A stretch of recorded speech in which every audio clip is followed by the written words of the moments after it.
मक्का defence agreement में पहले ही पाकिस्तान ने ओपन कर दिया था दरवाज़ा कि सभी मुस्लिम देश कोई भी आना चाहे इसमें जुड़ सकता है। बात आ रही थी कि इजिप्ट भी जुड़ सकता है। कई सारे देशों ने इशारा किया इजिप्ट भी घुस सकता है इसके अंदर, लेकिन इजिप्ट को सबसे बड़ा यानी मिस्र को सबसे बड़ा झटका सऊदी अरबिया ने दे दिया है।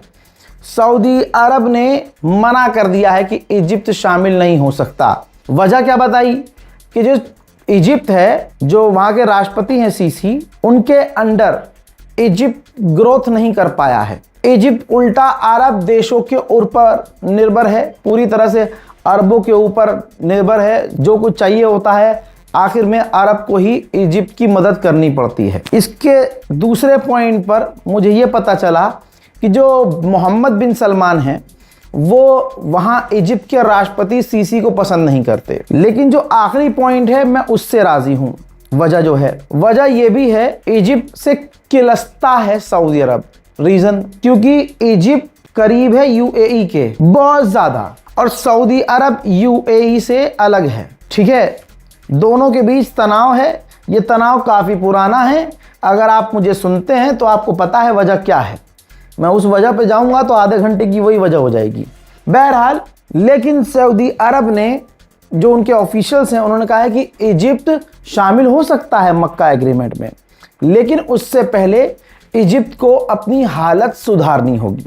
वो हालत चाहे गरीबी हो, चाहे वहाँ की सरकार हो, क्या हो, कुछ भी हो सकता है। बहरहाल, टांग अड़ाई है सऊदी अरब ने, इजिप्ट को झटका दिया है कि मक्का डिफेंस एग्रीमेंट में आप शामिल नहीं हो सकते। उधर हुथीज का मामला है, क्योंकि आप मिडिल ईस्ट स्पेशल रिपोर्ट देख रहे हैं तो हुथीज का ये मामला है। आपने नोटिस किया होगा ईरान के तरीके से, बिल्कुल ईरान के स्टाइल में हुथीज सऊदी अरब पर सटीक हमले कर रहा है। वो 15-20 मिसाइलें ईरान की तरह, जो पहले ईरान दागता था वैसे वो भी नहीं दाग रहा है।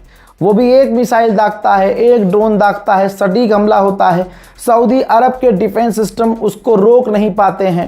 तो अब वजह इजरायली मीडिया के जरिए सामने आई है। इजराइल की इंटेलिजेंस रिपोर्ट ये है कि हूथीज रूस की सैटेलाइट का इस्तेमाल कर रहे हैं सऊदी अरब के ऑयल रिफाइनरी, सऊदी अरब के टैंकरों पर सटीक हमला करने के लिए। वहीं पाकिस्तान ने निंदा की है कि सऊदी अरब पर जिस हिसाब से यमन के हूथीज हमला कर रहे हैं ये गलत है।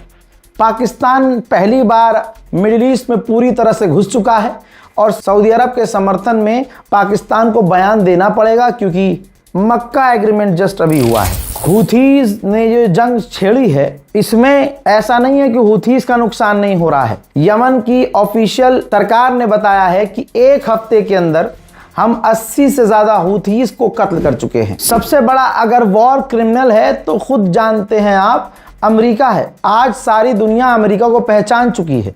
अमेरिका ने माना है, क्या माना है, ये रही रिपोर्ट। अमेरिका का अखबार है CBS न्यूज़। यूएस मिलिट्री ने माना है कि पिछले साल जब हमने हमला किया था यमन पर, तो हमारे हमले में 153 सिविलियंस मारे गए थे यमन में। भाई, 153 जानों की कीमत क्या है? कोई कीमत नहीं है। अमेरिका ने बड़े आराम से मान लिया है कि हाँ जी, हमने जो पिछले साल यमन पर हमला किया था 153 सिविलियंस मारे गए। क्या अकाउंटेबिलिटी है अमेरिका की? क्या अमेरिका मुआवजा देगा? क्या अमेरिका माफी मांगेगा?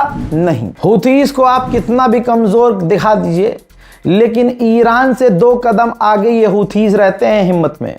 हूथीज ने साफ साफ कहा है कि अगर इसराइल सोमालिया में आया तो हम सीधा उन पर हमला कर देंगे। वहीं हूथीज ने कंफर्म किया है कि यमन के जिन इलाकों में सऊदी अरब की मौजूदगी थी, सऊदी अरब के ऑफिशियल्स, सऊदी अरब की फौज, सऊदी अरब के हथियार थे, हमने वहां और हमले किए हैं और आगे और करेंगे। आपको लग रहा है कि तमाम मामलों में सऊदी चुप है? नहीं भाई साहब, यमन के उन इलाकों में जहां पर हूथीज की मौजूदगी होती है वहां पर सऊदी अरब ने भी बमबारी की है। पाकिस्तान ने ऐलान किया है कि हम मेहनत कर रहे हैं, काफ़ी मेहनत कर रहे हैं कि एक टेबल पे अमेरिका और ईरान को बिठाया जा सके, बातचीत करवाई जा सके। वहीं सऊदी अरबिया ओमान से बात कर रहा है, लगातार बात कर रहा है कि समुद्र में हुर्मुज के लिए, यानी हुर्मुज क्रॉस करने के लिए एक नया रास्ता तलाश किया जाए।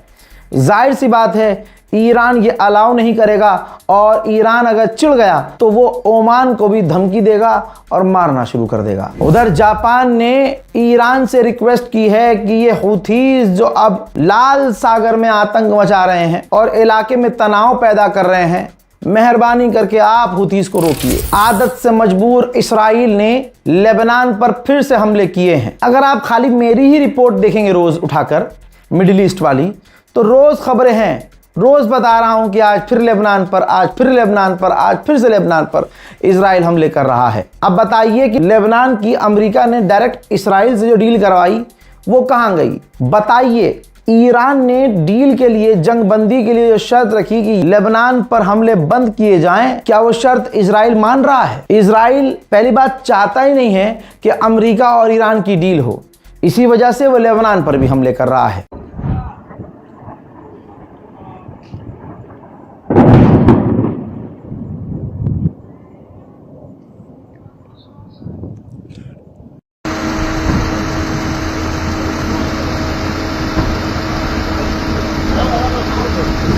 जैसा फिलिस्तीन गाजा में किया इजराइल ने, वेस्ट बैंक में करता है इजराइल, कर रहा है, वैसे ही लेबनान में, साउथर्न लेबनान में इजराइल आग लगा रहा है, जंगलों में जमीनों को बंजर कर रहा है, वहां लोगों पर हमले कर रहा है। वजह यह है ताकि वो जमीन रहने लायक ना रहे और लेबनान के लोग वहां से पीछे हट जाएं, भाग जाएं। हजरात, इसराइल और लेबनान दोनों ने इटली, ब्रिटेन, स्विट्जरलैंड, इंडोनेशिया, इन 4 देशों को चुना है कि ये देश वेरीफाई करेंगे कि लेबनान में हिजबुल्ला पीछे हटा है या नहीं, लेबनान हिजबुल्ला में हथियार डाल रहा है या नहीं, तभी उसके बाद शांति आएगी। अब दोस्तों, ये सब ड्रामा इसलिए लगता है मुझे क्योंकि कल ही ये देखिए, लेबनान के अंदर घुसकर इजराइल के जो वॉर मिनिस्टर है, डिफेंस मिनिस्टर, अलल ऐलान कह रहा है कि हम कभी भी Syria, Gaza, West Bank, Lebanon से बाहर नहीं निकलेंगे, चाहे कुछ भी हो जाए।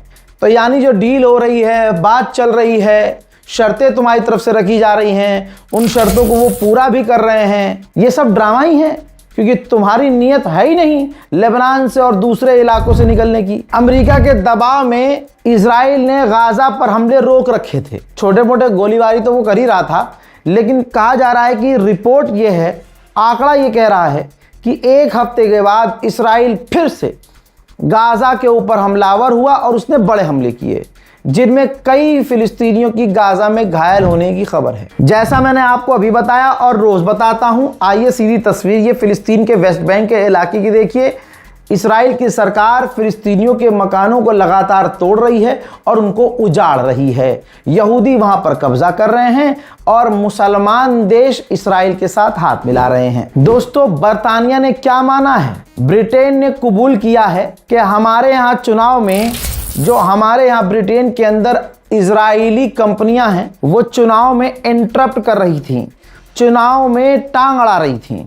लेकिन बरतानिया कितना इस्राइल से डरा हुआ है कि ब्रिटेन की गवर्नमेंट ने उन कंपनियों के नाम बताने से इनकार कर दिया है। मेरे दोस्तों, आपके सामने ये तस्वीर है फिलिस्तीन के राष्ट्रपति महमूद अब्बास की, जो तुर्की पहुंचे हैं और रजब तैयब एर्दोगान से मुलाकात की है। रजब तैयब एर्दोगान ने कहा है, यानी तुर्की के राष्ट्रपति ने कहा है कि हर हालत में फिलिस्तीन का मुद्दा सबसे ज्यादा जरूरी है। इस्राइल फिलिस्तीन पर कब्जा कर रहा है और वो फिलिस्तीन के मुद्दे को खत्म करना चाहता है। तुर्की के राष्ट्रपति रजब तैयब एर्दोगान ने इस मौके पर दोहराया कि मक्का एग्रीमेंट अभी भी इलाके के और दूसरे साथियों के लिए, देशों के लिए ओपन है। अगर कोई ज्वाइन करना चाहता है, मोस्ट वेलकम। वहीं तुर्की के अंदर की यह तस्वीर है, तुर्की में F-16 क्रैश हो गया है। पायलट बच गया है क्योंकि आखिर मौके पर उसने इजेक्ट कर दिया था। मिडिल ईस्ट में बिल्कुल भी शांति नहीं है, तनाव बढ़ रहा है। आगे क्या होगा कुछ कहा नहीं जा सकता। पूरा मिडिल ईस्ट अमेरिका और इस्राइल के आतंक से झुलसा हुआ है। मिडिल ईस्ट स्पेशल रिपोर्ट में फिलहाल के लिए इतना ही। इस रिपोर्ट को शेयर कीजिए, चैनल को सब्सक्राइब कीजिए, दुआओं में याद रखिए। जय हिंद।